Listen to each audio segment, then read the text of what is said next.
최근에 어떻게 건강하세요? 네, 그냥 그때 영산에서 일하다가 허리를 다친 후로 그때는 뭐 국가적으로나 개인적으로나 뭐 치료하고 이런 여건이 못 됐으니까 단박약이나 좀 쓰고 그래 그냥 그 허리가 늙으니까 다시 도지는 것 같아요. 그래서 좀 많이 아프니까 원대 정형외과 다니면서 치료하고 운동하고 그대로 잘 지내고 있습니다. 이제 올해가 원불교 100년이고요. 네, 내년이 이제 101년, 100주년 되는 해를 그래요. 맞이하고 있는데 우리 숭타오님 감회는 어떠세요? 참 감회가 무량하고 많이 살았다도 싶고 동시에 이만치 발전이 온 것도 너무 은혜롭고 감사하지만은 앞으로 이제 더 발전하고 대종사님의 거룩하신 그 뜻이 천추의 빛을 내야 되니까 이제 앞으로 더욱 중요하다고 생각이 됩니다. 그래서 이제 더 발전해 가려면 초창기 선진님들이 이렇게 기초를 세워주셨던 그 역사 또 그 정신을 저희가 많이 기억하고 배워야 할 것 같아요. 그래서 오늘 그 초창기 살아오셨던 그런 이제 삶을 자연스럽게 이렇게 좀 여쭤보려고 합니다. 그 숭타님께서는 어떻게 해서 원불교하고 인연이 되셨을까요? 저희 조부님께서 그때 당시 지역사회 유지신데 네. 토지도 좀 가지고 계시고 근데 유학자셨어요. 그런데 구수산에 생불님이 계신다고 이 소식을 들으시고 이제 그때 당시는 불갑사가 굉장히 발전을 해서 우리 집안이 대체적으로 불갑사에 뭐다 시준으로 또 하고 있는 판이라 역시 불심은 뭐다 있었던가 봐요. 그래서 이제 조부님께서 영산에 찾아가셔가지고 한 40리 거리가 돼요. 우리 집에서.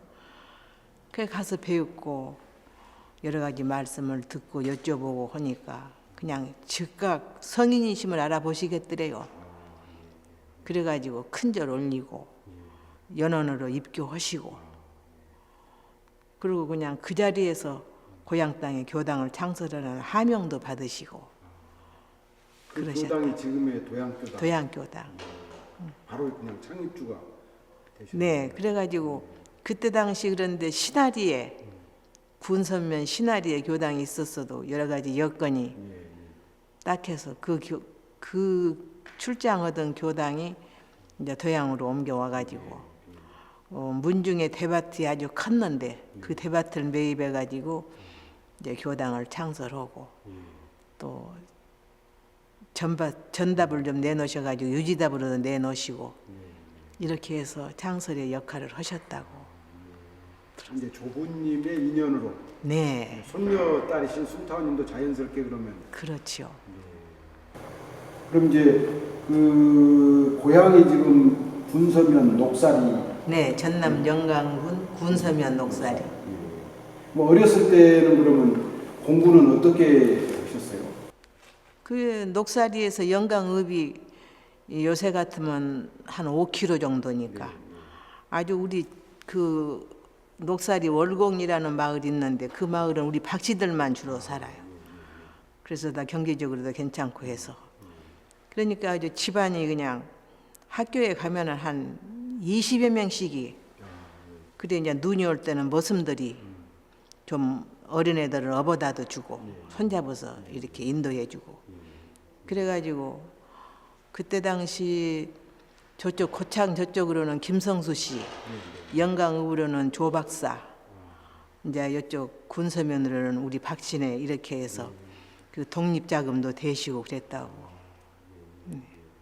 그럼 일제시대 때 소학교에서는 어떤 걸 배우셨는지 기억나시는 게 있으세요?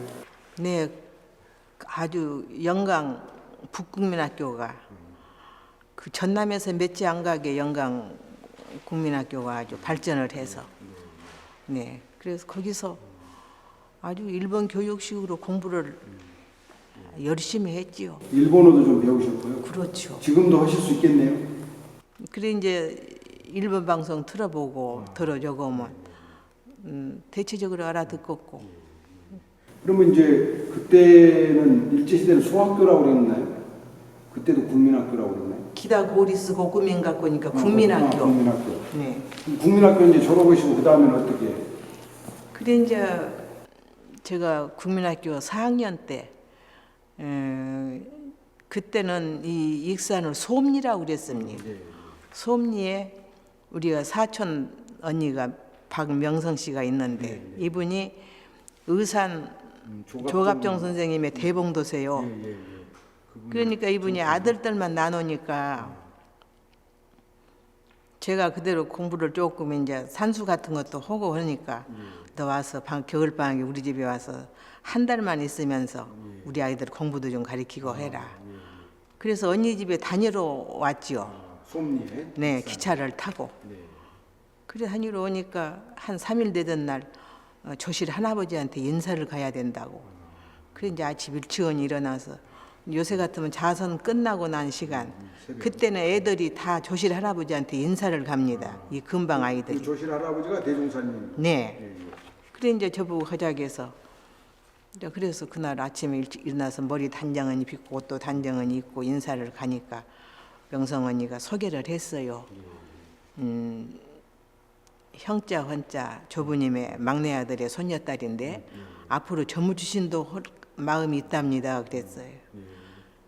그리고 큰절을 이제 이렇게 올리고 나니 그냥 어떻게 어마어마하고 그런데 쳐다도 잘 못 볼 정도지만 큰절 올리고 그러고 나니까 이리 오너라 그래서 옆으로 기억이 생생해요.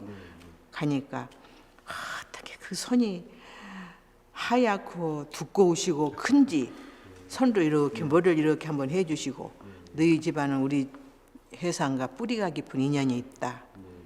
너 앞으로 큰일 할 것이니 공부 잘해라. 그러시면서 눈깔 사탕 큰 눈깔 사탕 하나 오고 손가락 과자 이만한 것도 주세요. 그래 이제 우리 회상에 너 인연이 걸어졌다. 그래 그냥 어떻게 어마어마한지 아무튼 그냥 쳐다도 못 보고 받아서 이제 그런 일이 있었고 대종사님을 이렇게 배우니 그때 그 제 마음에 13살 먹은 마음에 신선이시지 사람은 아닌 것 같으시고 신선 같으시고 무섭기도 하고 또 모든 것을 모르는 것이 없으신 것 같은 그런 마음이 들고 그렇게 오고 아주 따뜻하시고 크신 양반이다. 제 마음에 그때 그런 마음이 들었어요. 그렇게 해서 이제 처음 뵙고 이제 다시 영광으로 고향으로 가셔가지고 네. 국민학교 졸업하시고 그 다음에 이제 어떻게? 네, 국민학교 졸업을 하고 이제 그러니까 그때는 10살에 국민학교를 갑니다. 그러니까 16살에 졸업을 하고 그러고 이제 영산을 가니 그때 한참 대동아 전쟁이 고비였었어요. 그 영산은 더구나 전기도 그때 안 들어올 때 그러니까 늘 호롱복스로 쓰는데 낮에는 이러고 학원생으로 가기는 갔지만은 밤에 공부를 해요. 호롱불을 키워놓고 이제 그렇게 하면서 공부하고 낮에는 일하고 그러던 차에 그때 그 일본 사람들이 이제 수리조합 시설을 많이 했어요. 농사를 지어서 이제 군량미를 댄다고. 그리고 백수 입구에 수리조합 그거를 이제 파는 작업을 하는데 그때 당시 한참 우리 한국 여자들이 16 이상만 되면 정신대에 뽑아갈 때예요. 그러니까 그런 거 저런 거 면하기 위해서 주산용사님께서 그 수리조합 공사에 출력을 나가야 되겠다. 그렇게 해서 그 위기를 넘겨주시려고 그렇게 했던 것 같아요. 끌려가는 걸 막기 위해서. 네. 그래 이제 가서 단가 들고 남자 몇 분 나가고 여자들도 이제 저하고 성주 선생하고 주로 순타원 김성주님하고가 제일로 어리니까 같이 나가서 그러다가 그 산이 어장이 무너져 가지고 제가 허리를 그때 다친 일이 있었어요. 영산하고 시절에 그 수리조합 공사에 출력 나가셨다고. 네. 흙더미 속에 깔리셨다고. 네. 그냥 산이 무너졌어. 밑에만 파니까 위에서 그냥 큰일 날 뻔했어요. 아주 이 기기를 넘겼어도 참 법계에서 살려주신 것 같아요. 그러면 그때 어떻게 회복을 하셨어요? 그래 이제 그때 담가가지고 흙을 이제 가져오고 들어오니까 담가에다 싣고 영산으로 갔던 기억이 나요. 그래 가가지고 막 효주에다 무엇을 타서 오나 할머님께서 이제 허리 풀린다고 그 따순방에다 나누시고 주물러도 주시고 그 단방약을 먹고 그 출가한 사람이 그런 일로 고향에 알리고 고향에 가면은 앞으로 성공을 못 한다고 이렇게 우리가 인식이 돼 있었어요. 일단 출가한 사람은 아파도 그 자리에서 참고 견디고 치료. 가운데 바로 집인데도 연락을 안 하셨나요? 집을 연락을 안 해. 일체. 그런 거 약하게 연락 오고 또 고향에서 누가 찾아오고 찍으면 그 출가에 지장이 있고 출가할 사람의 의지가 아니라고 그만치 철두철미했어요 그때는. 그러면 이제 그 영산 학원 시절에 그 학원을 이끄신 지도자는 누구셨어요? 주산종사님. 그 지도 받으신 기억 나시는가요? 네, 그 이제 그때는 학원들이 다 낮에는 일하고 밤에만 공부하는데 낮에는 제가 국 끓이는 책임을 맡았어요. 근데 그때 학생들이 한 임원들까지 하면 6, 70명 되었던 기억이 나요. 그냥 큰 방에 가득하니 여자들은 식당방에 가득하고 남자들은 이쪽 학원실에 가득했으니까. 그걸 그때 국을 어떻게 끓이냐면은 나무가 없는 때라 맵죠. 이렇게 한 주먹 넣고 이렇게 하는 것은 많이 발전했어요. 이렇게 하는 거, 이렇게 하는 것은 극히 말하자면 조잡하고 싼 거. 그러니까 이렇게 넣고 이렇게 잡아당기고 하면 그냥 어떻게 잘못하면 불이 싹 끄너니 와가지고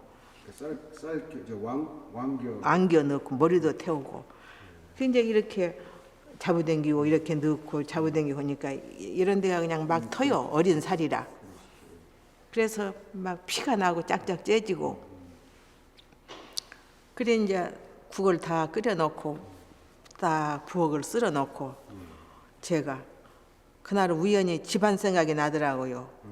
우리 집에 가면 먹을 것도 좀 있고 또 그 머슴이 아랫집에서 사니까 그런 일을 안 오고 살아서 그러시죠. 이제 유복한 집안. 네, 집안 생각이 여러 가지로 나고 어머니 아버지도 배우고 싶고 그렇게 눈물이 나오던 차에 제가 쓴 것이 비지깽이로 초지일관 그렇게 썼던가 봐요. 불 떼시면서. 이제 국을 다 끓여 놓고 부엌 딱 쓸어 놓고 부엌에다 초지일관 그렇게 쓰니 그것은 아무리 생각이 나도 초지일관을 다시 염원하는 마음에서 썼겠지요. 그 주산 누가 이렇게 쳐다보세요. 부엌이 아래층에 이렇게 있어서 이렇게 엎져야 부엌이 보여요. 근데 누가 뒷짐을 찌고 이렇게 쳐다보시는 것 같아서 보니까 세상에 주산종사님이 검정 학복을 입고 지내시다가 뒷짐을 찌고 이렇게 쳐다보시. 한 계단 내려오셔가지고 초지일관이라고 썼냐? 그래 초지일관 해야지. 그래서 이렇게 이제 합장을 하니까 얘가 피가 뭐다 삐끗삐끗하니까 손이 텄구나. 저기 내가 맨솔에땀을 약을 줄 테니 그걸 발라라. 그리고 조실에 들어가시더니 이제 요새 같으면 안티프라민인데 그때는 일본 말로 써서 맨솔에 담으라고 쓰는 한 반각이나 되는 걸 쓰시다가 이걸 저녁에만 꽂고 그리고 내가 주었다 하지 말아라. 대중 경계하시느라. 그래서 이제 저녁에만 참 스승님이 주신 것이라 얼마나 애껴서 쓰는데 옆에서 보고 나도 좀 줘 해가지고 뭐다 그냥 놓아서 썼던 그런 기억이 나고 참 사랑해 주시고 예뻐하시고 그냥 그 고향을 처음 떠나와 가지고 아버지 어머니를 떠나온 다음에 주산 정사님께 의지를 했으니 어머니 같으시고 아버지 같으시고 스승님이시고 그냥 일편단심이셨지요. 그때 이제 쓰신 게 초지일관이시네요. 네. 지금 이제 초지일관에 오셨잖아요.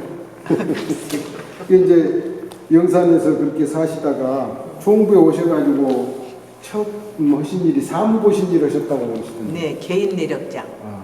어떤 일? 저기 중산 정강훈 선생님이 지도하셔가지고 그분이 사무적으로 얼마나 철두철미하십니까? 그러냐 그분 밑에서 그냥 대종사님의 그 정신이거든. 개인 내력을 철두철미해서 그 일본 사람이 와서 보더라도 그야말로 100만 원이 들으면 100만 원에 대한 수입과 지출이 환하게 나타나는 그것은 개인 내력하고 똑같아야 돼. 가령 수입과 지출면이 있었는데 그 이면에는 개인 내력이라는 임칠부아 씨라는 사람이 했다. 이렇게 해서 그냥 일본 사람들이 흠을 잡으려야 잡을 길이 없을 정도로. 이게 개인 내력이라는 게 예를 들면은 뭐 기부를 했다든지 네. 그랬을 때 그게 누가 기부를 했고 이게 전체 장부하고 개인이 한 내용하고 똑같아야 된다 그 그렇지, 말이에요. 그렇죠. 그걸 철저히 지도를 하셨는데 철저히 지도하셔서. 그거 하시다가 이제 해방 맞이하셔가지고 전제동 보고 사업에 나가셨다면서. 그거 하다가 이제 조금 사무적으로 이제 제법 배웠다고. 그때 여사무실이라는 사무실이 총비에 있었어요. 구타오님이 주관하시고. 그리고 거기는 주로 일본 순경들이 자주 오니까 일본 사람들 오면은 내빈 이제 응접하는 직원으로. 그리고 이제 제가 추천이 되어가지고 여사무실에 만 2년, 3년을 구타오님 밑에서 지도를 받고 그렇게 했었고. 그러고 나서 이제 8.15 해방이 되었죠. 그래서 전제동포 저희들은 익산역에서 했습니다. 그래 익산역이 그때는 서울이 많이 왔다 그러지만 익산역은 아주 대대적으로 했으니까 그때는 시가 아니라 아마 익산군이었을 거예요.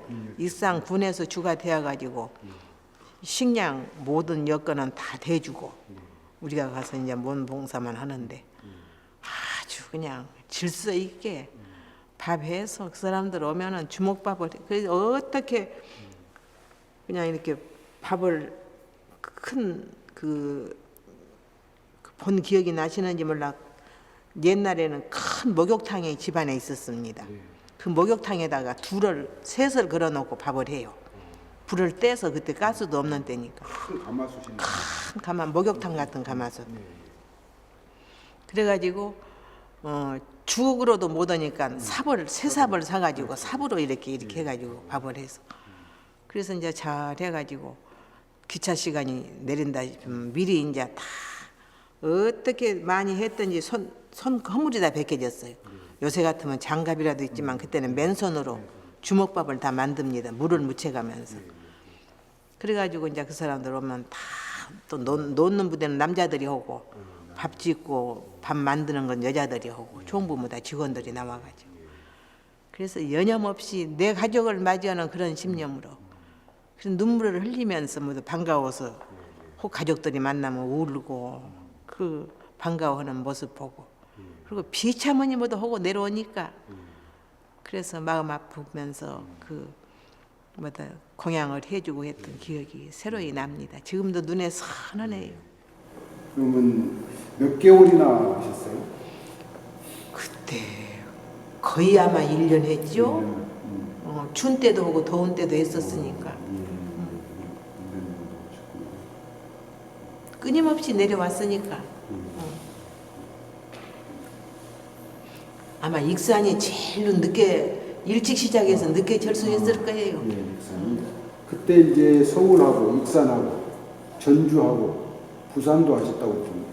네, 그래도 거기는 일부분 우리 익산은 교통의 중심 아닙니까? 그렇죠. 제일 먼저 시작해가지고 제일 늦게 철수했던 그런 기억이 납니다. 그때가 총부가 제일 가난한 시절이어가지고 점심을 굶고 그러셨다고 그러는데 그때 그 가난한 시절의 이야기들을 조금 기억나시는데 신앙이 아주 없지는 않았어요. 그때 안희정 선생님이 이제 총부 살림 총무를 맡아가지고 계실 때인데 이 어른이 참 정확하십니다.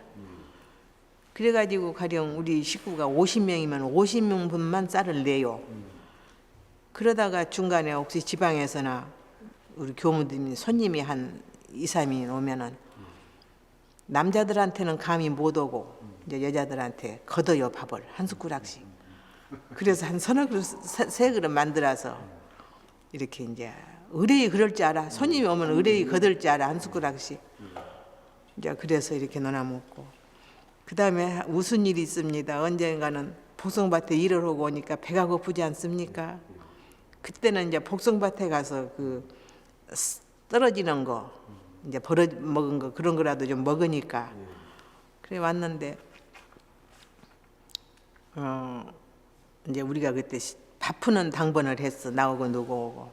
그래서 진숙 언니가 키도 크고 식성이 좋고 네, 그러시죠. 그리고 키도 크고 굉장히 대식가야. 그런 게 이제 밥을 이렇게 쭉 퍼놓으면은 저 무슨 조금이라도 써보건 듯한 데 가서 이제는 앉으시거든. 그러면 이제 우리가 웃으면서 저거 써보니까 진숙 언니가 저거 앉을 거라고 또 웃으면서 그런 얘기도 하고. 그래 이제 우리가 장난 김봉식 언니라고 우리 또 진숙 언니 다음에 이제 두 번째 언니인데 그 언니가 오늘 우리 진숙이 좀 골려 먹자. 어떻게 하냐면 그때 그런 거 이제 역사에 사라진 그릇들인데 대리라고 있어요. 안에는 뾰족하고 밖에는 이렇게 크게 보이는 거. 그거에다가 제일로 큰 그릇에다가 밑에다 접시를 하나 딱 엎고 그리고 이제 밥을 푸니까 제법 써 보이니까 진숙 언니가 거기 가서 또 앉거든. 그러니까 이제 모두 저거 봐라 진숙이 앉았다 하면서 이제 소근소근 웃고 이제 야단이 났는데 밥을 두 번 떠먹고 나니까 뭐가 찰떡찰떡 소리가 나거든. 이게 야들아 너희들 그러기가 나 걸려 먹었지. 나 가만히 안 있을 끼다.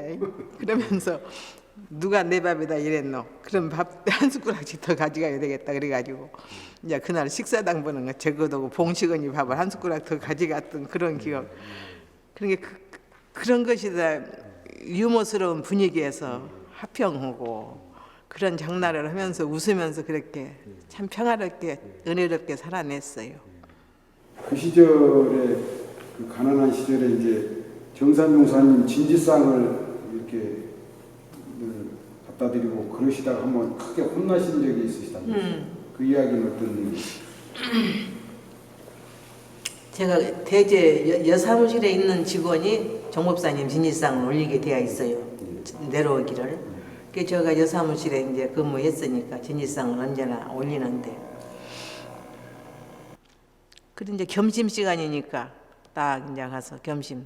정법사님 진지상이라 했지 요새 대중 식사만 또 못 올 정도로 그렇게 소박하고 보리밥에다가 쌀 조금 섞여서 이제 이렇게 갖다 드리는데 그날도 이제 진지상을 딱 올리고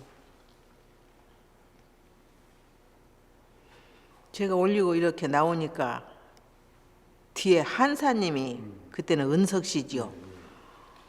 문을 턱 열고 들어요. 저쪽 나는 이쪽 뒷문으로 진지상을 갖다 드리고 이렇게 나오는데 뒷문 앞문으로 들어오면서 절을 한 자리 하더니 막 펑펑펑 울어. 그러니까 제 마음에 어른 진지 잡수시는데 저렇게 무슨 일로 마음을 상하게 이렇게 우는가 싶어서 안 좋더라고요. 그래서 이렇게 문을 바르고 섰으니까 왜 그러냐 전산용사님께서 그러니 배고파서요. 아이 밥 시간 아니냐 지금. 우리는 밥 안 줘요. 그러면서 여리깡 하면서 그렇게. 그러니까 그냥 저를 오라 그러시더니 웬일이냐 그래서 그냥 식량 절약을 하려고 저녁을 좀 일찍은이 먹기로 공사를 하고 종업사님은 진지상을 조용히 올리자고 그렇게 해서 공사가 난 것이라 이렇게 진지상을 올리고 말씀을 여쭙지를 못하고 이랬습니다. 말씀을 여쭙지 말라고 해서 그랬습니다. 수저를 딱 놓으시고 얼마나 눈물바람을 하시면서 눈물을 닦으시면서 그러니까 그냥 은석 씨가 죄송합니다. 그러면서 내 손을 꼭 잡고 대중한테 가서 이런 말 하지 말라고 나 혼난다고 그랬던 기억이 눈에 선합니다. 그래서 종법사님께서 너희가 안 먹으면 나도 안 먹을 것이다. 그러시니까 정산종사님 잡숫게 하기 위해서 죽이라도 쏘아가지고 그 다음부터는 낮에 조금씩 먹기 시작을 했던, 고구마 쪄가지고 먹었던 기억이 나네요. 그래가지고 그때 종을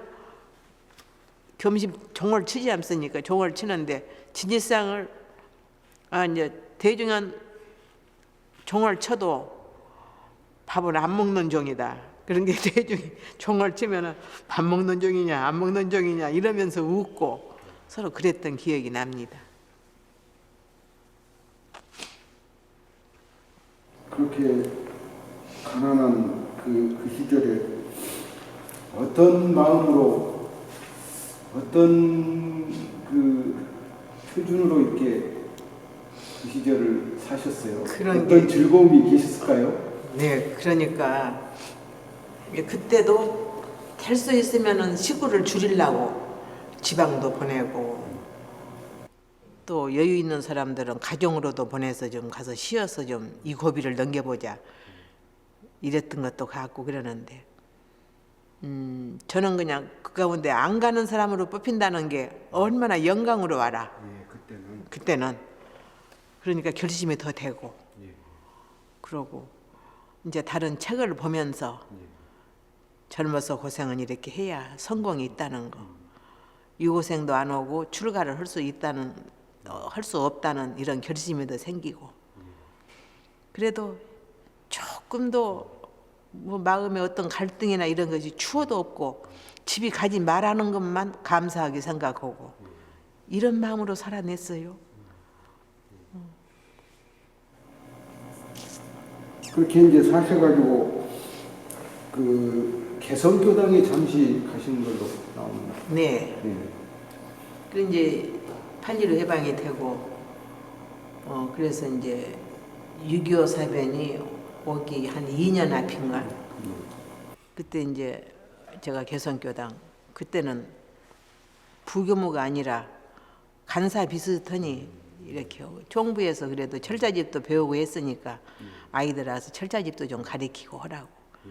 그때는 이제 저녁이면은 자경문도 배우고 철자집 배우고 해서 제법 나름대로 그 공부하는 재미로 살았던 것 같아요. 호롱불 키워놓고 낮에는 이러시고 밤에는 철자집 배우고 자경문 배우면 자경문을 배우면 얼마나 주발신 자경. 네, 얼마나 좋습니까? 마음이 묶어지고 깜짝깜짝 놀래지고 참 잘해야 되겠다는 결심이 새로워지고 하는 게 자경문 아니에요. 이제 개성으로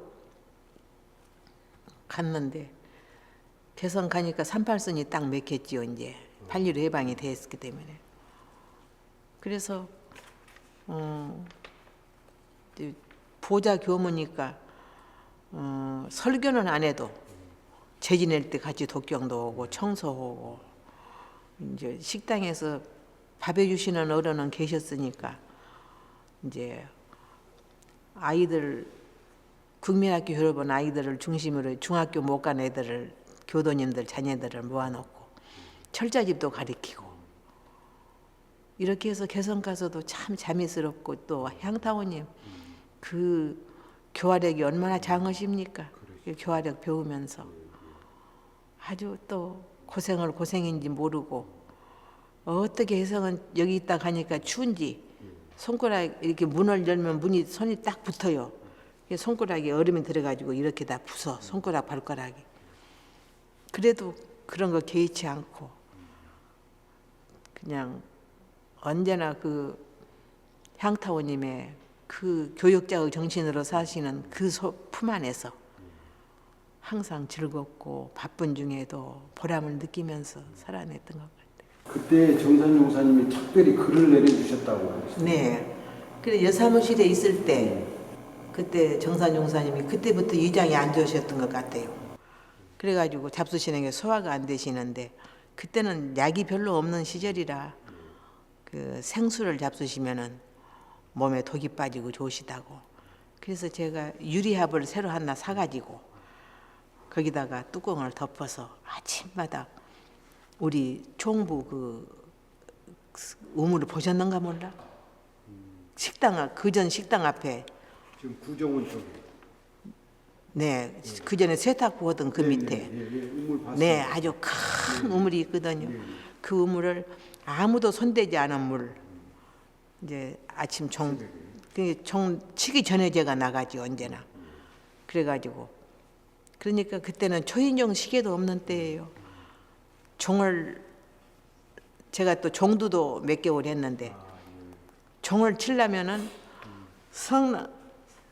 성냥을 키워봐가지고 이렇게 시계를 보고 아니면 또 좀 자고 또 키워보고 그러니까 그냥 몇 분 만에 몇십 분 만에 일어나는 시계가 하루 저녁 자고 나면 성냥이 한 24개가 키워져 있어요. 그만치 자주 일어났. 네. 그래가지고 이제 종치고 바로 우물로 가서 우물 탁 질어가지고 처음 물은 해서 벗어본 적고 그 다음 물로 해가지고 그때 1년을 종법사님께 올렸지요.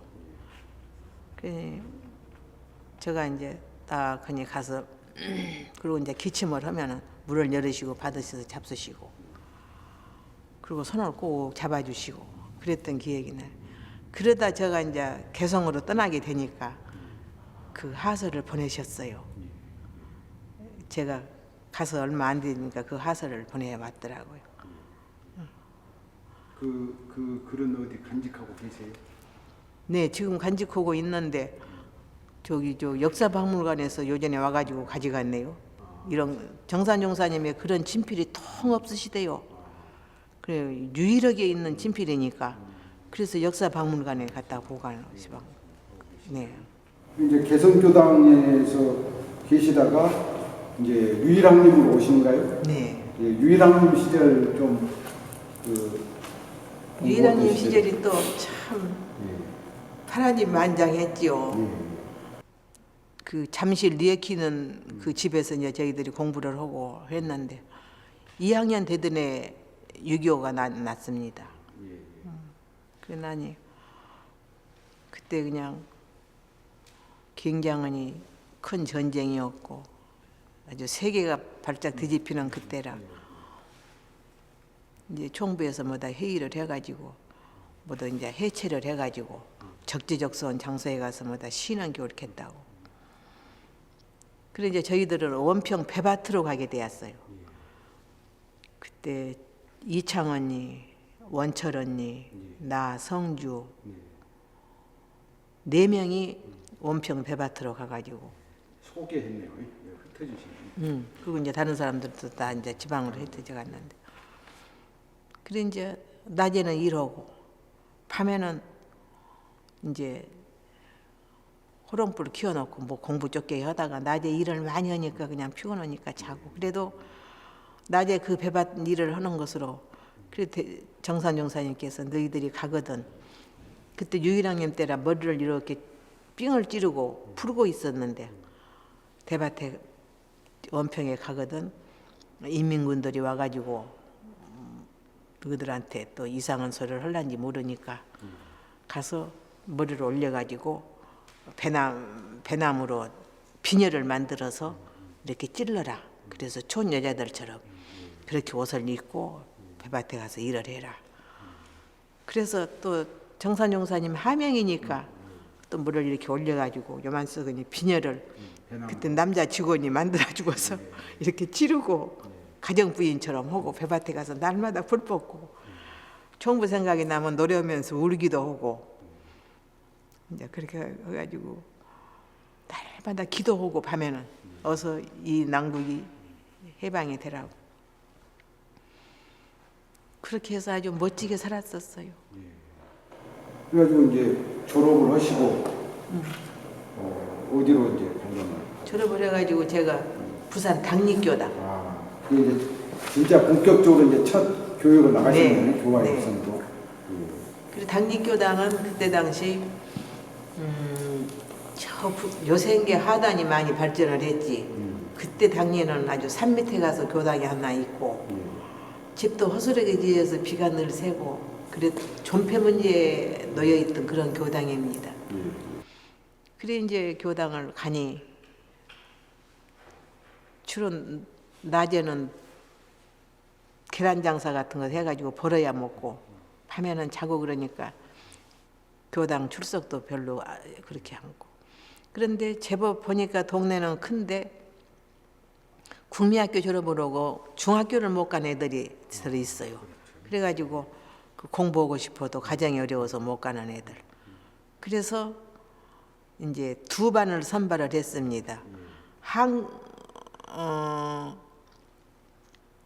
국민학교 졸업을 하고 한문을 모르는 한문반이 하나 만들고, 하나는 이제 수신반이라 해가지고 또 이제 조금 교양적인 면으로 가리키는 이런 두 반을 만들어 가지고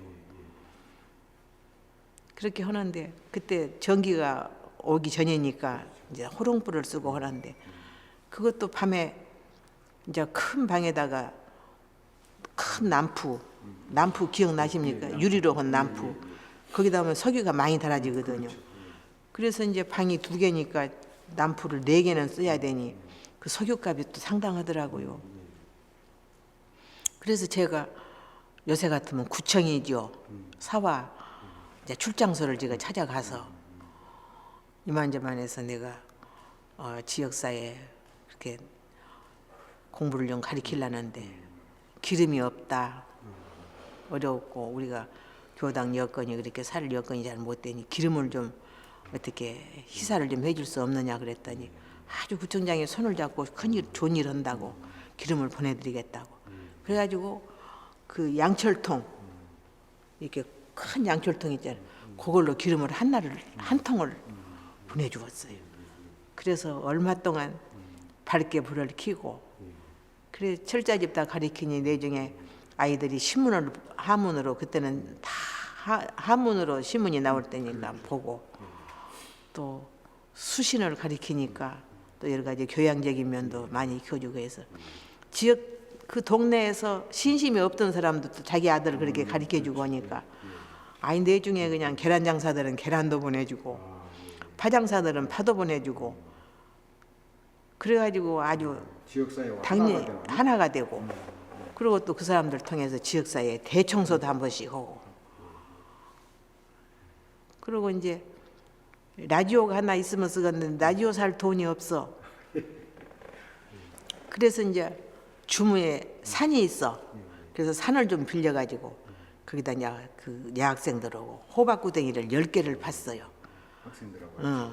그래가지고 그때 그 제가 영산에서 일할 때 병철 선생님한테 호박 심는 법을 배웠어.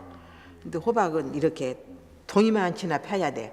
그래가지고 3분의 1은 걸음을 하고, 맞습니다. 깊이 파야 그러고 이제 하면 늦가을까지 호박이 열고 아주 수확이 좋아. 그것을 알기 때문에. 농사 전문가시네요. 네, 그래서 이제 걸음을 교도님들 대개 뭐다 해가지고 빌려다가 그렇게 이제 해서 이제 했더니 호박이 어떻게 잘 열고 그냥 윤기가 나고, 그래서 언제나 토요일 날 저녁 되면 호박을 따가지고 거기 그 대띠고개라고 당립교당하고 대신동하고 사이에 또 고개가 하나 있는데 거기가 시장이 제법 커. 그걸로 이제 우리 남수아씨라고 간사를 시켜서 여서 보내. 그럼 팔아가지고 와. 그러면 이제 그걸로 학생의 운영자금을 만들어. 그래서 내중에 그걸로 탁구대도 사서 주고. 그래 한 저가 있는데 한 번은 호박이 이렇게 탐뜨게 생긴 데서 세대가 열었는데 어떻게 좋아서 비 오고 난 뒤끝이라 이렇게 흘러겠더니 그냥 뱀 한 마리가 거기서 서른히 홀고 나와. 그런데 저는 어떤 겁나는 일이 있으면 오히려 말을 못하고 가만히 있는 성격이에요. 그래서 내가 이쪽으로 와가지고 이렇게 오고 있은 게 남학생이 오더니 그냥 그런 광경이 있으니까 막 그냥 때려 잡으려고 그래. 야야 안 된다. 그냥 우리가 여기서 저쪽으로 갈 테니까 보내고 우리 잠깐 여기서 기도를 하자. 어쨌든지 그 몸 버리고 새 몸 받을 수 있도록 그렇게 했던 그냥 그것은 지금도 기억이 남아 있어요. 굉장히 놀라시는. 네. 당립교당에서 굉장히 재밌게, 그때는 상당히 젊으셨을 때죠? 그때 26에 가가지고 예. 31살까지 6년인가 한 6, 7년을 살았었는데 아주 그냥 지역 주민들하고 하나가 되어서 그래서 그냥 쌀 때는 쌀을 갖다 주시고 또 나무가 없으면은 그 농사 짓는 사람들인가 짚을 그냥 모두 뭉치 보내가지고 그렇게 해서 아주 그냥 당립교당 교화가 활발해졌어요. 지역 주민들하고 하나가 되니까. 아 근데 어떻게 그 젊으셨을 때인데 그 출장소를 찾아가실 생각이 나셨을까요? 그때 제가 상록수라는 소설을 읽었어요. 그리고 흙도 있고 제가 좀 책을 미리 좀 봤던 기억이 나요. 신문을 좋아하셨네요. 이광수 씨가. 네. 그래서 그런 책을 보니까 조금 지경이 튀어. 그래서 그 상록수 보면서 당리교당에서는 많이 참고가 되더만요. 물론 교리 정신으로 했지만은. 그리고 그냥 그 출장소에서도 자주 그 후로도 연결이 되고 해가지고. 당리에서 이렇게 이제 즐겁게 교화하시다가 동네 교당으로 가셨다고. 네. 동네에서는 어떻게? 이제 당내에서 잘 산다고 김영신 선생님이 그때 부산에 오셔가지고 순교를 하시면서 동네에 교당을 하나 만들었으면 쓰겠다 싶어가지고 어느 교도님 댁을 얻어가지고 들어 법회도 보시고 하던 참인데 이제 동네에서 제가 알뜰히 산다는 소문을 좀 들으셨던가 이제 성경이가 동네에 오면은 괜찮겠다고 총부에 가서 의논을 하셔가지고 그분이 저를 추천을 해서 동네로 오게 됐었어요. 교화의 능력을 인정받으신 셈이신데요. 그러면 동네 교당에 이제 개척을 하셨네요. 네, 초대교무. 그 초창 시절에 좀 말씀을 나누세요. 그래 동네를 가니까 그때 문국장이라고 했어요. 문동현 씨. 그분이 부산 사세국장이었었어요. 사세국장으로 있으면서 자기 부인이 늘 건강이 안 좋아. 그 불심들은 강한 사람인데 김영신 선생님께서 그 어느 교도집에서 강의하시는 소리를 듣고 이 양반이 많은 위로를 받고 참 설교 잘하시고 마음에 쏙 듭디다 하고 자기 남편한테 얘기를 하니까 이 사세국장으로 있는 남편이 불심은 본래 있는 분이고 그러면 내가 어떻게 사업가들한테 연락을 해서 동네에 조그마한 집을 하나 지어줄 테니 그분을 때때로 모시다가 설교를 들을까? 그러면 그러자고. 그래가지고 그 교도님 때 포도밭이 있는데 그 밑쪽으로 조금 어떻게 사셨으니까 자유로웠지? 사가지고 그때 사세국장이면은 굉장히 여건이 좋았었습니다. 근데 자유당 때인가 아무튼 그런 좀 높은 양반들 뭐 여건이 괜찮았으니까. 그래서 집을 짓고 아주 이제 그냥 헛집 법당이라고 하는 한 5, 60명 들어갈 만하고 식당 그냥 그 밑에다가 조금 해서 이렇게 내고. 그래 이제 제가 동네로 그렇게 발령이 났다 했더니 동네 교도님들이 저를 당리로 데리러 오셨어요. 그때는 이제 전철 타고 아니 버스 타고 몇 번 갈아타면서 저를 데리러 오셔가지고 그랬더니 당리 할머니들이 제가 저쪽 뒷밭에서 일을 하니까 뭐가 시끌짝해서 보니까 이제 데리러 왔다 그러니까 할머니들이 야단이 났어. 제가 할머니들한테 이 얘기는 안 했거든. 우리가 못 산다고 우리를 무시하고 우리 선생을 데려가려고 하나 부산 말로 그러면서 이제 그런 식으로 야단이 났어. 그러니까 동네에서 간 양반들은 별로 말로도 못 오고 그래서 내가 이쪽으로 오라 해가지고 오늘은 제가 못 가겠습니다. 저렇게 할머니들이 위로를 해놓고 가야지. 그래서 이제 한 3일 동안 위로하고 총부 방침에 의해서 인사이동에 의해서 가라 그러면 수하라도 불펴고는 떠나야 될 몸이니까 또 제 후임이 와서 잘할 것이고 또 같은 시내니까 제가 할머니 자주 배우러 올게요. 그래가지고 위로를 해드리고 그리고 이제 동네로 부임을 해서 가니까 교도 7명이에요. 그런데 그날 마침 문국장이 그때는 이제 이모 강주로 떠나셨어. 그래서 강주 사세국장으로 가서 있는데 그날 일요일이라 이제 와서 언제나 일요일이면 와가지고 저거 하는데 제가 이제 부임하는 날이라고 이분이 일부러 오셔가지고 부임 기념으로 이 양반이 돈 그런 게 10,000원인가 10,000원인 것 같아. 요새 돈 아마 10,000원이면은 100만 원은 훨씬 넘을 끼고 그렇죠. 그때 5, 60년 전이니까 60년 지방 동네가 60년 살을 하니까 60년 전에 10,000원이면 요새 100만 원 같이 받으면 더 있지? 아유, 훨씬 아무튼 그때 제 마음에 굉장히 큰 돈이었었어요. 그래 요거 가지고 유지해서 당분간 살면은 어떤 또 길이 생길 테니까 걱정 말고 이걸로 꼭 쌀도 팔고 반찬도 사고 해서 교무님 건강하고 잘 계시소 그러면서 돈 10,000원을 주고 갔던 게. 그런데 제가 그 돈을 감히 쓸 수가 없더라고요. 참 어렵지만. 그래서 그때 이제 김하시시라고 오부자댁 또 부잣집 마나님이 교당을 잘 나오는데 그분한테 믿음이 가요.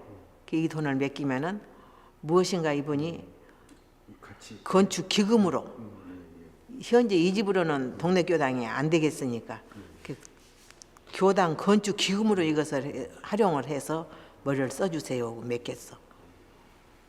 그래 이제 소문이 나니까 돈 10,000원 주었는데 그것도 건축 기금으로 학기실을 주어서 그렇게 한단다 하니까 또 그러다 먹을 길이 생기대요. 유지비도 들어오고 또 이제 쌀도 갖다 누가 채워놓고 이렇게 해서 아주 동네 교당 교화가 또 재미가 났었어요. 근데 그런 그 어떻게 보면 요즘 같은 세상에서 보면 아쉽고 그러면은 뭐 이제 생필품도 사고 이렇게 쓰기가 쉬운데 네. 어떤 가르침을 배우셨길래 어떤 그 교육 뭐랄까 스승님들의 어떤 지도랄까 어떤 데서 그런 제가 구타원님 밑에서 살았고 항타원님 밑에서 개성서 살았고 그러니까 그런 창립정신 절약정신은 저심저골이 되었죠. 그냥 생활 속에서 네, 생활 속에서. 스승님들 그리고 우리는 그냥 무엇을 잘 먹고 잘 입고 해서는 안 되는 몸들이고 전무주씨는 어쩌든지 고생하고 교화자로서 수행자로서 그래야 할 입장이라는 것들이 근본적으로 우리는 그렇게 타고났다. 전문철 씨는 고생하는 사람이라고 그럴까요? 그것이 고생인지도 몰랐어요. 고생인지도 이런 과정을 지내야 반드시 결과가 온다는 것. 또 책을 보면서 또 독서를 통해서 그런 교양은 좀 성장이 했다고도 생각이 돼요. 어찌됐든 그 10,000원이 또 이렇게 뭔가 이렇게 그 조화를 만들어서 건축이 그럼 그대로 잘 되고 네, 그 양반이. 네. 그래가지고 제가 동네 교당에 14년을 살았는데 한 3, 4년 지내가지고 거기 현재 그때 그 교당은 명륜동인데 명륜동 아주 끝털이 그 산 밑에라 집중지로 인구 집중지로 가야 되겠다 싶어서 마치 수안동이라는 데가 동네 아주 중심지인데 거기에 그 병원 하던 집이 흉가라고 연못도 있고 아주 좋은 땅인데 흉가라고 누가 살 사람이 없다고 안 팔린다고 그러다 우리는 이제 유지비 들어오면 모으고 또 누가 좀 뭐라고 해서 저기 하면 또 모으고 아무튼 돈이라고 생기는 것은 다 그 학기실한테 제가 맡겼죠. 그래가지고 한 3, 4년을 모이니까 땅 살 돈이 생기더라고요. 그래서 일단 땅을 딱 그냥 한 500평을 샀어요. 그러니까 든든하죠 이제. 그런 게 또 돈이 이제 한 푼도 없어졌는데 이제 또 열심히 또 하고 하니까 또 모아져 가지고 그러자 이제 회장은 문동현 씨인데 문동현 씨는 이제 강주에 계시고 이제 부회장을 이권세 씨라고 그 대한금속 전무가 또 불심들이 장해가지고 이제 이분이 그 부인이 동네교당 신심이 그때 당시엔 별로 없었는데 그도 법문 듣고 와서 오늘 참 좋은 법문 들었다 그러면서 많이 위로가 되는 것 같으니까 남편이 또 좋아하면서 이제 교당에 그러자 공타원 조정권 선생님을 모시고 한번 이제 강습을 놨는데 그때 당시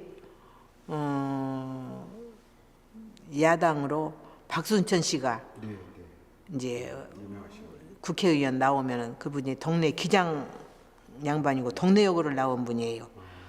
그러니까 동네 지역에 오면 아주 대환영을 받고 그래서 그냥 학교 운동장에서 강연을 하면은 그냥 쩌렁쩌렁하고 속이 시원시원하고 했었습니다. 그런데 우리가 공타운님을 모시고 강습을 나눴는데 박순천 씨 말씀보다도 더 좋았다고. 그냥 그 법당에 깍둑 차고 비가 오는데 우산을 쓰고 그냥 법당 문 열고 쭉 하니 마당에까지 그냥 한낮 차고 해가지고 남자들도 지역사회에서 제법 오고 그때 그래가지고 그 동네가 바짝 성장을 했습니다.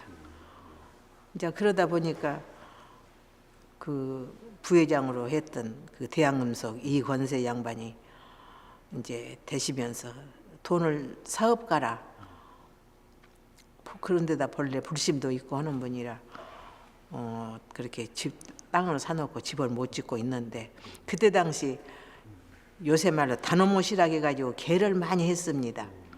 그런데 교도님들이 개를 하면은 그 교당을 끝으로 좀 해서 찾도록 넣어주고 또 저도 열심히 해가지고 조금 생기면은 학기실을 주어가지고 단오모시 붙도록 해가지고 모이고 이제 이렇게 해서 했던 것이 그러자 이제 이 부회장이 되고 하면서 이분이 한몫을 크게 담당해 주었어요. 경제적으로. 그래가지고 빚이 조금 있기는 있으나 수안동에 현재 그 법당 혹시 가보셨습니까 동네? 예, 가봤습니다. 네. 그때 당시 그 50년 전에 지은 집이니까 그때 당시로는 크게 아주 잘 지은 집입니다. 직영으로 돈 조금 적게 든다고. 그래서 교도님들이 밤이면은 야간을 하면서 노래 부르고 모두 성가하면서 야직을 하고 숙직을 하고 낮에는 그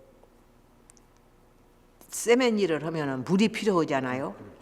그러니까 그냥 우물 쭉 그냥 사다리에 놓고 교도님들이 두 줄로 서서 물 운반을 하고 그 사정이 다 있습니다. 그렇게 해서 동네 교당이 아주 교도님들이 출력을 해서 하고 직접 이루시고 일편단심이 돼가지고 그렇게 해서 다 집을 짓고 그래도 빚이 좀 있어서 내중에 하숙을 치루어서 빚을 갚았던 일. 군인 제2사령관이 제2군 사령관이 부산 서면 조금 넘으면 거기에 크게 있습니다. 군부대가. 그래서 거기가 장교들 훈련소예요. 그 장교들을 몇을 데려다가 제가 하숙도 다 시켜본 일이 있어. 열심히 살아도 하나도 항상 즐겁고 그러지 무슨 마음이 그냥 허탈하고 이런 마음은 없이 살아. 그런 즐거움 이게 고생 남이 볼 때는 고생인데 순타원 입장에서 아무 고생이 아닌데 네. 그런 힘이나 그런 생각이 어디서 나올까요? 그런 게 그렇게 제가 사니까 교도들이 신심이 나더라고요. 이제 교도들이 볼 때 말하자면 가난해서 이렇게 못 먹는 것도 아니고 또 능히 그때는 참 옷도 가름 겨우 정도로 할 정도로 그래 옷 입으라고 돈을 들이면 다 저축하고 그러니까 이제 교도님들 옷도 직접 사오기도 하고 그랬던 기억이 나는데 참 그래도 제가 검소원이 그렇게 살아도 저보고 뭐 없는 사람으로 안 봐 저를 누구든지 여유 있게 보지 그렇게 하고 재미나고 참 감사하고 보람 있고 그랬었어요. 이제 동네에서 그 교화를 하시고 이제 광주로 오시는데 네, 그래서 동네에서 이제 그렇게 새 집을 짓고 나니 교도들이 엄청 단결해가지고 집을 지으니까 출석이 되게 집 짓고 나면은 출석이 줄고 시달리잖아요. 근데 교도들이 그대로 그냥 뭉쳐져서 그때 당시 150명 출석이 되고 그러면서 제가 이제 1인 1도 저기 장려를 했죠.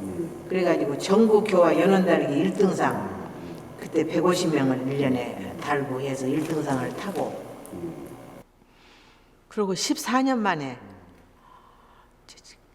초대 교무로 가가지고 이제 집 짓고 교화하고 연원달리기 1등상도 타고 교도 150명 출석도 하고 말하자면 누가 와도 괜찮을 정도로 다 해놓고 제가 이제 강주로. 근데 그때 강주도 말하자면 요새 세상에서 말하는 영전이 되어서 가는 정도입니다. 동네에서 잘 살았다고. 그때 성타오님 제가 후임으로 갔는데 또 성타오님이 아주 교화를 능하게 잘하시잖아요.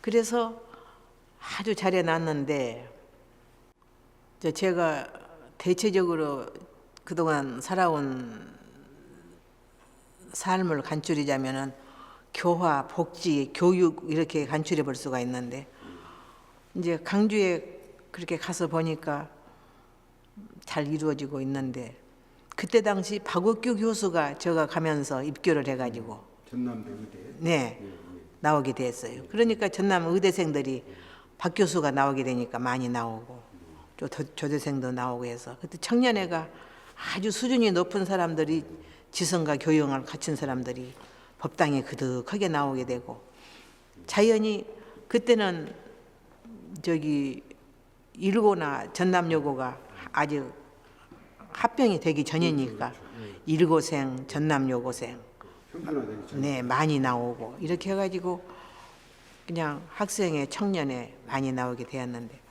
또 청년들에게는 와서 법문만 듣기보다는 뭐 일을 좀 해야 보람도 있겠다 싶어서 사상강연대회를 한번 해보자고 그랬더니 좋아했어요. 그래서 그때 당시 한갑수 선생님이 한글학자. 네 아주 박력 있고 말씀 잘하고 감명 있게 아주 전국적으로 인기가 좋았습니다. 그분을 석 달 전에 연락을 하니까 이무 1년 계획이 다 짜 있던 그날 하루가 비어 있어. 그날이 한갑수 선생님의 생신이야. 그래서 가족하고 같이 지내려고 이날을 빼놨는데 원불교에서 요청을 하니 그러면 내 생일을 원불교 가서 지내야 되겠습니다. 그래가지고 승낙을 했어요.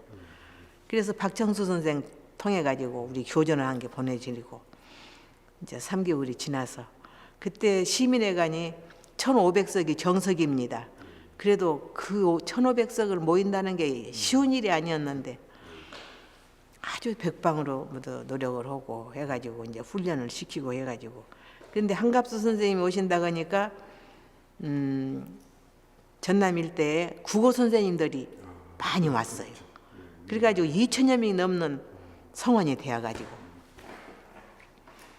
그리고 이제 저녁밥을 그때 당시 민 박사님이 전남대학 총장이 되시고 민식 총장님. 네 되고 판사 출신인 추진수 변호사님이 우리 교당 회장이 되시고 그 두 분이 개인적으로도 친하고 또 교도고 그러니까 안으로 밖으로 아주 협력을 많이 해주셨어요. 뭔 일만 있다 그러면 앞장 서시고 우리 민 총장님 얼마나 소탈하시고 또 진실하십니까? 덕이 있으시고 그래서 그러니 자연히 전남대학생들 또 전남대학 교수들도 좀 나오게 되고 그래서 이제 사상강연대회를 하는데 그날 저녁에 관광호텔에 와서 이제 하루 저녁 자고 그 이튿날 하게 되는데 저하고 민 박사님하고 주 변호사하고 같이 이제 인사를 가서 식사를 하면서 아니 한 선생님 제가 그때 3개월 전에 교전을 하나 보내드렸는데 보셨습니까? 그러니까 네 정독은 못해도 통독은 했습니다 그러더라고. 근데 아주 원불교 교전이 좋았습니다. 개인화되고 사회화되고 국가화되고 세계화되었습니다 그래. 그러더니 그 이튿날 강연을 하면서 군데군데 교전을 활용을 하면서 하니까 그냥 박수가 나오고 아주 성과가 좋았어요. 그래서 그 경과를 대산 상사님께 와서 올렸더니 그 한갑수 씨가 초견성은 한 사람이다. 그렇게 또 칭찬도 해주시더라고요. 그러니까 자연히 법회 출석이 늘고 연원달기 되고 의식교화가 또 많이 홍보가 되고 그래서 그때 전국교화 특등상을 그때 강주에서 제가 갈무렵에 탔었습니다. 이게 뭐 잘했다기보담도 이제 그런 과정이 있었다는 거. 전설의 성타오님. 그 광주의 교당의 종이 지금도 저 광주 시민들의 사랑을 한 몸에 받고 있어서 네. 사랑의 종도 네. 다른 데는 종을 이제 소음 원인이 있다고 해서 이제 종을 못 치게 하는데 광주의 그 교당의 종은 지금도 시민들의 사랑을 받고 있는데요. 네. 그 사랑을 종소리 사연 좀 소개해 주시죠.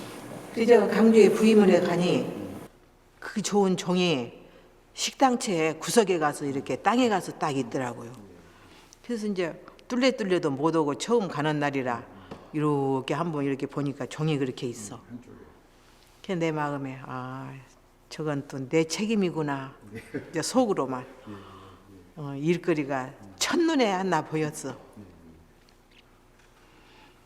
그래서 이제 그 좋은 종이 땅바닥에 있다는 거 아주 항상 마음에 민망스럽고 죄스러울 정도로 그런 감이 들더라고요. 그래서 이제 왔는데 교도 한 분이 건강이 별로 안 좋았어. 그래서 자기가 자녀가 무자녀니까 그때 교역자 하나를 교무님이 저거에서 말하자면 은녀로 해주면은 자기가 그저 조금 돈을 내보겠다 하면서 금팔찌 하나를 우선 갖다 주어요. 저를 와서 얼마 안 되었는데 그래서 그 책임이 느껴지죠. 어떻게 나를 알고 금팔찌를 빼주노. 상당히 5돈이라고 그랬어 그때. 뭐 좀 묵직했는데 그래서 제가 이 얘기를 했지요. 교육은 내중에 또 머리 써서 헐뻑 잡고 우선 저렇게 이 성스러운 종이 땅바닥에가 있으니 이 종을 우리가 종각을 한번 좀 집시다. 그래 그 돈으로 종각 미천을 하면 어쩝니까 그랬더니 아이고 잘했다고 그러라고. 그래가지고 이제 특별 기도도 하고 뭐도 이제 희사도 좀 먹고 어떻게 한 것이 또 돈이 마련이 되었어요. 그래서 그 부교수가 설계를 하고 그래가지고 부청량 교수가 설계하고 해가지고 종각을 그렇게 짓게 되었는데 이렇게 우리가 의미가 있는 여러 대중에 참 깨끗한 성금으로 지은 종인데 이 종이 다라만 매가지고 있어서는 안 되겠더라고요. 그러자 그때 제가 이제 경찰서에서 말하자면 수경들 강의를 좀 해주면 어쩌냐고 그래가지고 그때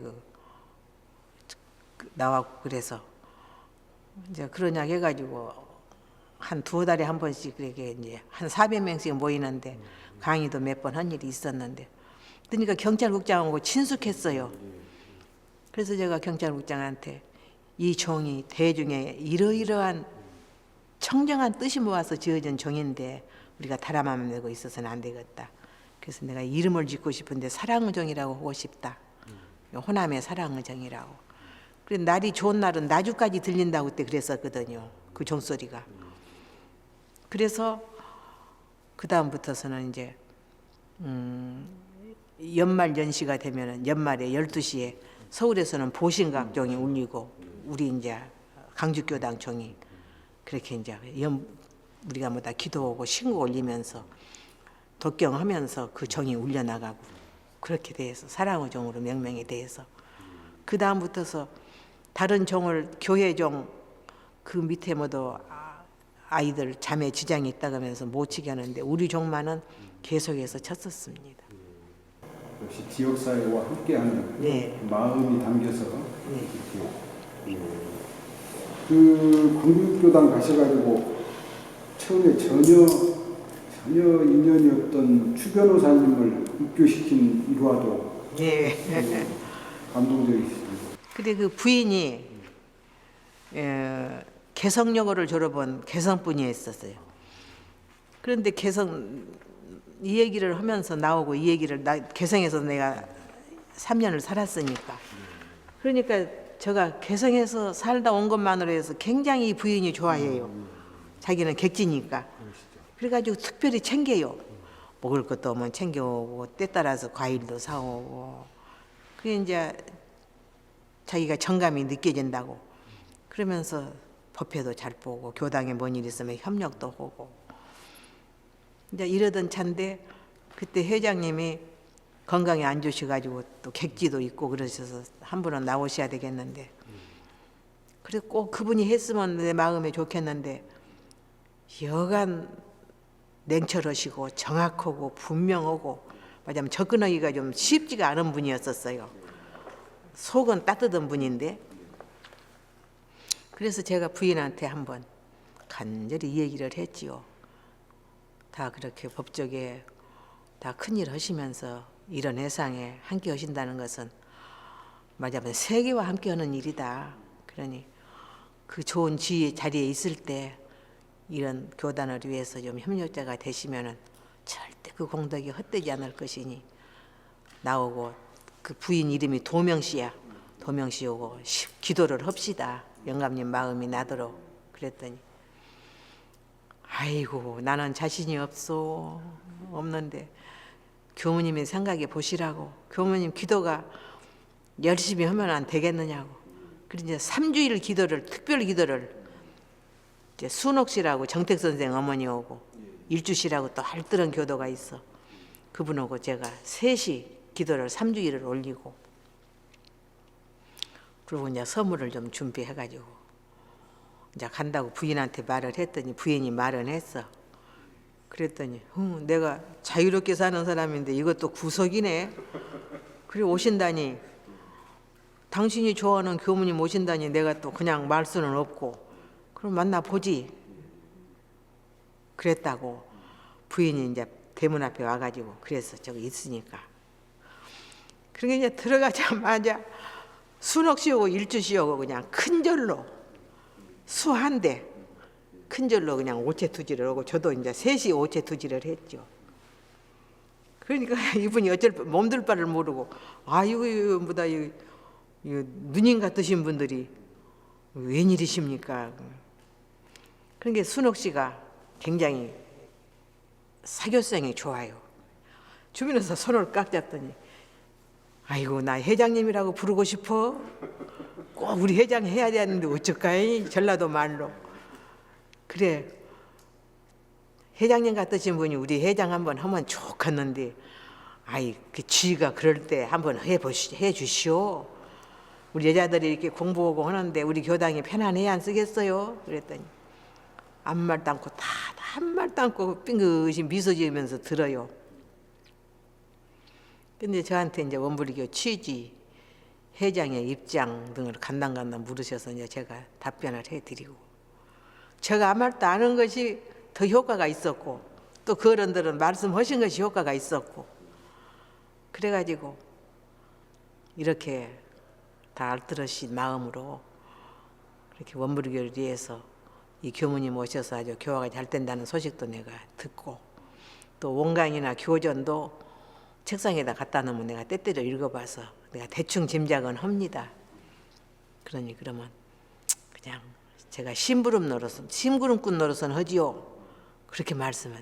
그런 게 그냥 또 박수를 치면서 또 그냥 일어나서 또 오체투지를 또 한 번 하고 그래가지고 회장이 되셨어요. 그래 이제 인사말을 하게 이제 교당에 오셔서 인사말을 하게 돼 대환영을 다 했죠. 다 하고 그 다음부터는 이제 주인이 되시는 거야. 그래 이분이 참 인간적으로도 그 변호사쯤 되면은 그냥 말 수가 있는데 언제나 자기 집 주의를 아침마다 쓸어요. 몸은 아주 언행일치하고. 그러고 나서 이제 교당에 그 다음에는 교당 문학회까지 와서 때때로 쓸어주고 얼마 거리가 가까워요. 어지러운 날은 어지러져 있는 날은 쓸어주고 괜찮은 날은 괜찮아. 그러고 집에서 맛있는 것만 하면은 부인 말이 교당도 이런 거 잡수실까? 당신이 좀 살펴. 그래가지고 맛있는 것을 만들어서 대문에 들어오면서 이것은 이 교당 회장님이 보내는 겁니다. 그러면서 가지고 와서 우리가 웃고마다 먹었던 그런 기억도 나고. 그러고 보면은 수타님은 뭔가 이렇게 염원을 하시면 다 되셨네요. 좀 그런 편이었었어요. 예. 교화가 순조로운 편이었고. 그리고 제가 한 가지 긍지를 느낄 수 있는 거가 교도들하고는 마음 상한 일이 없었어요. 회장단이나 요인들이나. 그리고 좀 제가 약자를 좀 주로 살폈어요. 왜냐하면은 강자들은 열등감을 안 느끼는데 되게 약자들이 열등감을 느끼고 까딱 잘못하면 돈 없으면 원불교 못 나갔다 오고 교무님들도 다 있어야 되겠더라고 이런 말을 들을 수가 있거든요. 그래서 약자들을 가는 데마다 챙긴 것이 지금 그분들이 다 성공해가지고 지금까지라도 저하고 서로 연결이 되고 있고 이것 하나는 긍지를 느낍니다. 교도들하고 별로 마음 상한 일이 없었다는 거. 그런 어떤 수사님의 교화 철학이랄까 삶의 표준이랄까 그 원동력은 어디에서 왔을까요? 제가 구타원님, 항타원님한테서 정부주신 정신을 익혔다는 거, 훈련받았다는 것도 원인이 있고 또 우리 집안이 4대째 회장단도 나오고 법사들도 나오고 전무주신이 17명을 했어요. 우리 집안에서. 이런 게 다 과거에 인연도 있었지 않는가도 싶고 이생일 뿐 아니다 그런 마음이 들 때도 있습니다. 이제 그 광주에서 그렇게 또 큰 교화를 하시고 이제 이제 서울로 가시네요. 네, 서울로. 네, 서울로 가서 서울은 역대 교무님들이 많이 다녀가시고 서울에 가서는 제가 조치원 오고 성남연합교당을 하고 아까 강주에서는 빠졌네. 6년 있으면서 3군데를 했습니다. 나주, 송정리, 하순. 그리고 서울에 가서는 성남 오고 조치원 했고 또 대전에 와가지고는 두산교당 했고 평생 이제 교화계에서 그야말로 혁혁한 교화의 삶을 놔두셨는데요. 이제 퇴임하신 뒤로 이렇게 또 대전에 복지 사업이 또 재미난 일이 있어요. 복지관도 네, 대전을 이제 서울 거쳐서 가니까 교구 일을 맡아가지고 가니까 역시 충청도 기질상 교화는 약했습니다. 역대 선생님들이 고생 많이 하다 가시고 그 후는 유치원 하나가 대전 교구는 한 군데도 없어요. 교당에도. 그래서 제가 생각할 때 대전에서는 복지면으로 좀 교화를 해봐야 되겠다 그 마음이 척 들더라고요. 그러던 차에 노태우 대통령이 한강 이남에 2만호 영세 세택을 위해서 복지시설을 이제 하는데 처음에 한강 이남에 대전에서 먼저 시작을 한다고 그래서 대전에 노인시설, 노인복지관 시설, 일반 성인복지관 시설, 또 어린이집을 굉장히 구상을 해가지고 많이 위탁을 했어요. 그래서 열심히 정보를 듣고 또 사무장하고 같이 노력을 했죠. 그래가지고 대덕구에서 하는 일반 성인복지관 하나 위탁받고 또 서구에서 하는 노인 수양을 하나 위탁받고 또 어린이집 한 군데도 없었으니까 이제 수양원 계통으로 병설 어린이집, 복지관 계통으로 병설 어린이집에서 어린이집 2군데를 맡고 해서 한 2년 동안에 4군데 복지기관을 우리가 위탁을 받게 됐어요. 그렇게 해서 이제 여러 가지 해 나가는데 한 가지 거기에 또 재미나는 일이 이제 대덕구에서는 그 복지관이 아주 대형 복지관이라 공간이 큽니다. 근데 제 마음에 여기다는 어린이 도서관을 하면 참 좋겠다. 영세 아파트가 있고 국민학교가 근방에 있으니까. 그러던 차에 또 정보를 들으니 에스카이어 구두 회장님이 그동안 번 돈을 사회에 환원을 하기 위해서 성은 이씨고 이름은 임표씨인데 임표라는 임표 도서관을 10군데를 만드는데 이제 서울에 거의 되었으니까 지방으로는 대전부터 시작을 한단다고 소문이 들려요. 그래서 열심히 또 노력을 하고 해가지고 그 이제 임표 회장님이 현장 답사를 온다고. 그런데 이제 동대전에서 들어오면은 우리 복지관이 제일로 거리가 가까워요. 그래서 이제 이분이 기독교 장로고 부인은 권사고 아주 전통이 있는 기독교 가정이라. 근데 내 마음에 자신이 있으면 그런 것도 무시가 되더만요. 큰일 할 사람이 종교의 구애를 하겠느냐. 내가 최선을 다해 봐야 되겠다. 그래가지고 이제 이분이 온다고 해서 청소 다 하고 이제 집을 정결하니 해놓고 이제 원불교 취지 대충 간추리고 해가지고 말을 준비를 해놓고 차를 대접을 해야 되겠는데 커피는 물론이고 혹은 녹차를 하시려는가 혹은 노란 주스를 먹으려는가 태음인이면은 율무차도 괜찮을 것이고 또 어떻게 생각하면 냉수도 괜찮을 것이다. 그래갖고 그분이 와서 앉으시면은 차를 5잔을 쭉 갖다 놓으라고 내가 그랬어요. 5잔을 쭉 갖다 놓으니까 이분이 보더니 자기가 일생을 차를 마셔봤지만 차 5잔 갖다 놓는 데는 여기밖에 없네요. 이거 다 먹으면 배불러서 말도 못 하겠는데 그러면서 웃기더라고요. 그러더니 냉수만 한 컵 자시더라고요. 그래서 이제 원불교의 취지나 원불교의 복지 사업의 내용을 쭉 이 얘기를 하면서 아무튼 회장님께서 시방 장로님이시지만은 저는 큰일 하실 분은 정교의 구애를 안 하리라고 생각이 됩니다. 그리고 또 그 회장님의 거룩한 뜻이 영원히 헛되지 않고 빛나도록 하려면은 우리 원불교 교무들을 주어보면 괜찮으실 겁니다. 한번 큰맘 먹고 주어보세요.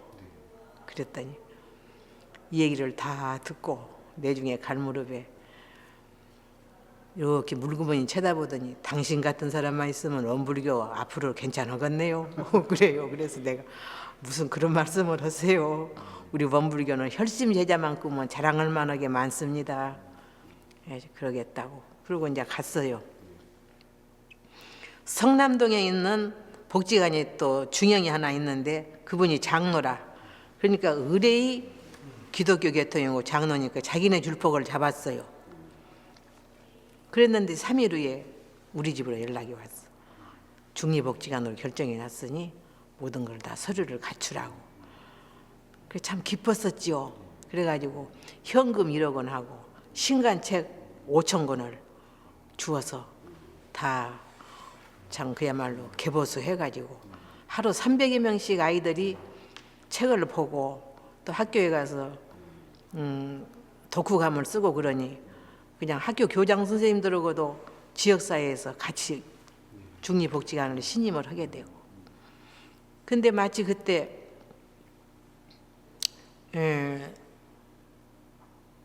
KBS 한규환 사장 KBS 방송국장이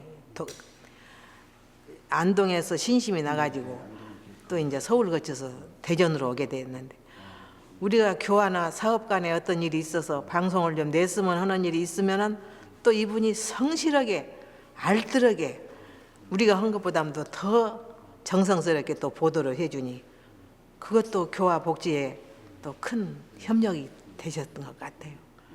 그래서 순조롭게 그렇게 또 대전에 와서 복지 사업을 해가지고 그 후로 계속해서 지방 다 하고 있지요. 지금 말씀을 여쭈니까 순타원님 말씀 안에는 원불교다, 기독교다, 불교다 하는 이런 좁은 울타리가 없으신 것 같네요. 저는 없죠. 당연히 본래 성지 자리에는 없지 않습니까? 없고 이제 솔직히 말하자면은 우리 대종사님의 법 같은 이런 대도 정법이 아예 다 포용해야지요. 넘나들고. 그러니까 그런 독실한 장로님을 감화시킬 그 힘은 역시 종교 울타리를 넘어서는 그래서 그 함께 뭐랄까 성현들의 뜻을 저희들이 실천하려는 그런 뭐랄까 모범을 보이면 다 이렇게 넘나들겠네요. 그래. 근데 어쩐지 제가 자신이 있더라고요. 우리 줄 것 같은 자신이 있어. 아무리 기독교 장로 권사댁이지만은 그 뜻을 거룩하니 해준다는 데 대해서는 제가 그래서 회장님의 거룩한 뜻이 천추에 빛나도록 우리가 잘 해낼 겁니다. 이제 그렇게 큰 또 복지 분야에서도 업적을 놔두시고 지금은 이렇게 이제 조용히 수양 생활을 하시는데 이 농부 수양의 맛은 어떤 맛이신가요? 우리 이 수도원을 저는 정멸궁이라고 그럽니다. 예. 그래 이제 학생이 학교에 가면은 공부하는 해야 당연한 일이듯이 교무들이 퇴임을 해서 수양원에 오게 되면은 당연히 수양하고 적공하는 것이 그냥 그러지 않고는 뭔 일을 하겠습니까? 우리 인생의 종착역이 왔는데. 그러면서도 늘 바쁩니다. 어떻게 바쁘세요? 일과 생활 해야지요. 또 전화 상담 해야지요. 또 애경관 살펴야지. 또 병원에 가야지. 또 찾아오는 손님들하고도 늘 대화도 하고 후진들하고도 늘 상담해야지요. 항상 바쁘게 그렇게 한가롭게 그냥 일이 없다. 아이고 왜 마음은 이렇게 정열구이고 네 몸은 바쁘시고. 바쁘고 예. 그런 게 감사하고 은혜롭고 행복하지요. 특별히 이 수도원에서 이렇게 그 취미 생활을 하시는 거나 그런 건 있으세요? 제가 오후 3시에는 언제나 특별히 기도하고 선을 1시간씩 하고 또 지금도? 네 계속해서 그거는 합니다. 지금 연세가 88세. 예. 그러신데도 꼭 3시에 오후 3시에 네. 하시고. 이제 그거 못 오면은 이제 종착역이죠. 그렇게 생각하고 삽니다. 이제 이거 못 오면은 이제 이생하고는 이별하는 시간이다. 작년 이별이 좀 이생과 이별 준비는 다 잘 하셨어요? 그래 이제 그 자리가 그 자리니까 항상 바쁘지요. 이래가지고는 안 되겠는데 싶고 습관 고쳐야 되고. 아직도 고치실 습관이 남으셨어요? 그렇죠. 아무래도 이제 지리적으로 보면은 많지요. 저는 고쳤다 해도. 제가 이제 한 가지 수도원에 와서 참 잘한 중에 한 가지가 교당에서 부교무들 데리고 살다면은 저는 좀 성격이 조금 적극적이고 좀 책임감 있고 앞만 좀 보는 성격인데 요새 이제 후진들이 들어오면은 해찰하고 책임감 좀 없고 그렇게 이제 좀 야무지지가 않는다 싶으면 좀 기운이 맥힐 나가고 또 어쩐 때는 꾸지람도 했겠지요. 그러고 이제 뭐다 헤어진 사람이 2사람인가 있었어요. 제 마음에. 다 이제 그때 좋아가지고 헤어진 사람도 있는데. 그래서 수도원에 와서 가만히 생각한 게 이건 아니다. 내가 이 자리에서 조금이라도 어떤 마음의 기운에 나도 맥히면 안 되고 저쪽에서도 맥혀 있어서는 안 되겠다 싶어서 이제 제가 편지도 쓰고 또 전화도 오고 만나기도 하고 식사도 같이 하면서 다 풀고 지금은 그냥 하나같이 행복하고 참 은혜롭게 살고 있습니다. 인파님은 저를 굉장히 각별히 사랑해 주셨잖아요. 아이고 항상 저한테 좀 당부해 주신, 저희 후진들한테 당부해 주신 말씀. 언제나 이 창립 정신이 처음하고 끝하고 틀릴 수가 있거든요. 그래서 끝도 처음같이 창립 정신 이어받아서 우리 교리가 얼마나 좋습니까? 교리 실력 충분히 갖추어서 영성을 늘 단련해가지고 새로운 샘물을 만들어내는 영격의 혈심 제자가 많이 나왔으면 하고 감히 당부드리고 싶습니다. 이 시간 말씀 감사합니다. 고맙습니다.